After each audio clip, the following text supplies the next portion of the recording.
ప్రపంచంలో ఉన్న ప్రతి ఒక్కరి కొరకు దేవుడు ఈ వాగ్దానాన్ని ఇచ్చాడు.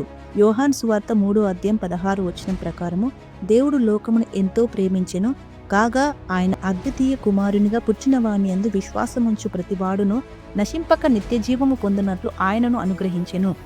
తమ పాపాల్లో దారి తప్పిపోయి నశించిపోతున్న మనుషుల పట్ల దేవునికి జాలి కనికరం ఉన్నాయి.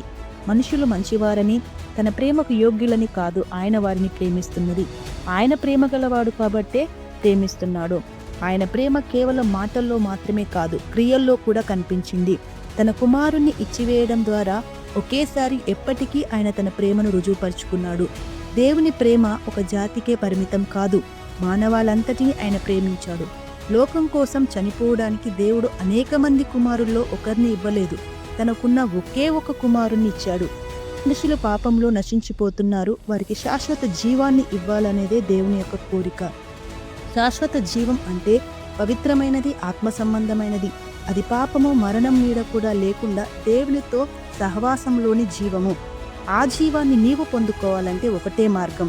ప్రభువైన యేసుక్రీస్తు నీ పాపాల కొరకు కల్వరి శిలువలో తన ప్రాణాన్ని పెట్టాడని నీవు నమ్మి ఆయన తిరిగి లేచాడని నీ హృదయంలో విశ్వసించడమే. ఆమేన్.